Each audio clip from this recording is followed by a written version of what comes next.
so today I have some more VGC battles. I've gone with the more recent clips in my verse recorder because the other few battles have been the older battles I had, the ones at the very beginning of the verse recorder. So I've decided to go with the last few. So this is a battle against some guy called Link.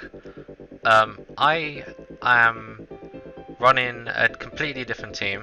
I think it might have been shown in my other videos, but I'll be leading out with Sableye and Sylveon because they get shit done. He's going to lead out with Lucario and Raichu. Lucario decides to Mega Evolve, and I know, like, I'm going to protect the Sylveon because I have a feeling either he's going to fake out the Sylveon or use a steel attack on the Sylveon. But I got two for the price of one. He did both. He faked out and used the steel move on the Sylveon. I didn't really think both were going to happen, but that was a bonus protect for me. He must have thought I was like choice specs because nearly every Sylveon was choice specs. I get a nice burn on this Lucario, so that's a free burn for me. I'm going to bring back Sylveon because now I know what his game plan is and I don't want to be taking any of that shit. I'll bring in Aegislash because Aegislash, my latest Aegislash was just a boss. It had just insane defenses. It was EV'd really nicely.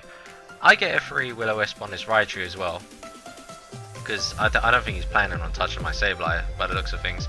He tried to encore my Protect on Sylveon, so that was a waste of a turn for him.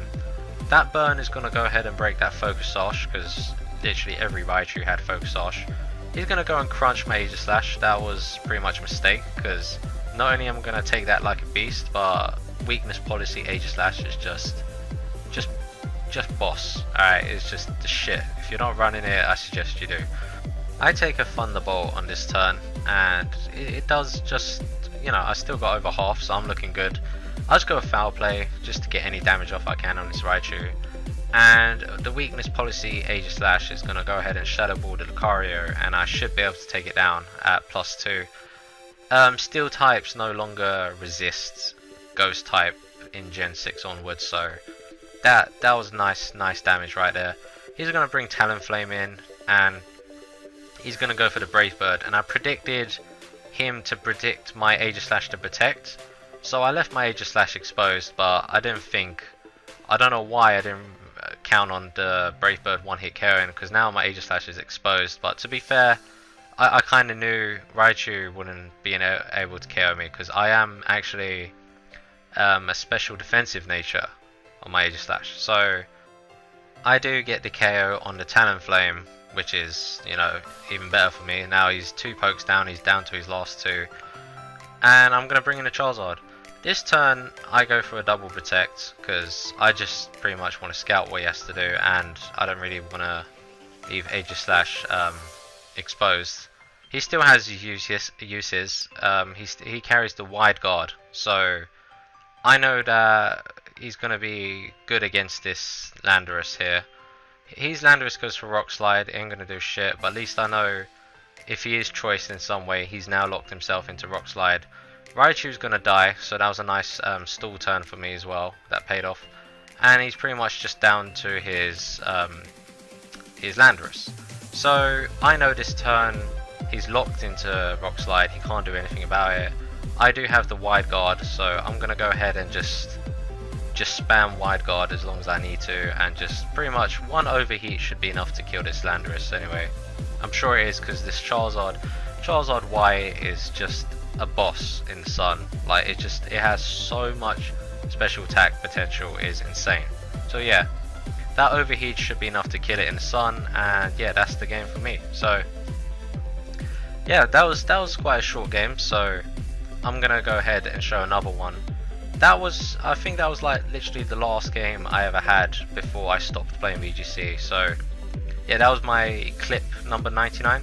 So the one before that, I versed someone else called Kotori, I think is how you say it. I'm not too sure, to be honest. So yeah, I'm pretty much bringing the exact same team, no different. He's going to lead out with Talonflame and Garchomp.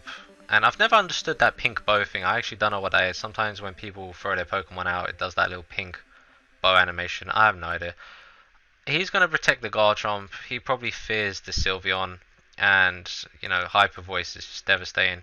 I'm gonna fake out the Talonflame because you know, I know that thing can't protect, so I know for a fact that I'm gonna get off a free fake out. I do go for the Hyper Voice. At this point, I like to bluff a lot at the beginning of the match because literally 90% of Sylveons are choice specs, so I'm just gonna go ahead and bluff that I might be specs or something. I just get free damage off on that Talonflame. He brings in Cresselia, his support, so what I do this turn is I protect the Sylveon just in case. I don't know, I thought maybe Garchomp was gonna Mega and do some Iron Head shit or something. He does try to go for the Sylveon. Well, I predicted at least one of his Pokemons too. I get a nice free Foul Play off here, and that Talonflame is gonna go down because Foul Play, as you know, uses their attack stat against them. He's gonna bring the Garchomp now. He kind of knows the Iron Specs, so he's gonna protect that, I guess, just to stall a turn to do something. I'm gonna get a Will-O-Wisp on. Well, I'm gonna try to go for a Will-O-Wisp. That didn't really work out for me. He goes for an Icy Wind. I'm not too sure why. Like, Sableye has Prankster, so I'm gonna be able to go first anyway. And Sylveon, I don't think could have outsped to begin with. So I don't know. Either way, this turn I'm gonna get off a free Carmine. I was running a Carmine Sylveon back then because Carmine Sylveon was just so good. It was just amazingly good. Turns out the Garchomp is a Mega, but I played really smart this turn. Like, I knew this speed drop of his wasn't gonna do shit in the end because he decides to use Helping Hand on the Garchomp, and I decide to go for a Quash on the Garchomp. If you don't know what Quash does, Quash postpones that Pokemon to go last. In a one-on-one situation, it's completely useless, but in a doubles battle, it has potential. So, using Quash, I tell Garchomp to basically go fourth in the round, which lets Sylveon go first, so the speed drop didn't even matter in the end. And Quash goes first on Sableye because Sableye has the Prankster ability.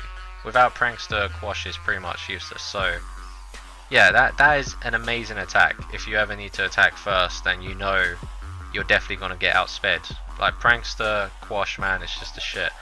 I'll go for a Will-O-Wisp on the Cresselia just to get some kind of sustained damage on it, because at the moment, you know, I haven't really touched it. I've kind of been ignoring it.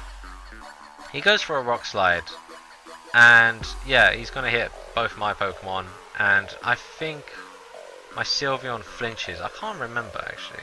I'm not too. No, I do get attack off, and then next turn, I think I'm pretty much going to do the same thing. I see the Tyranitar's about to die.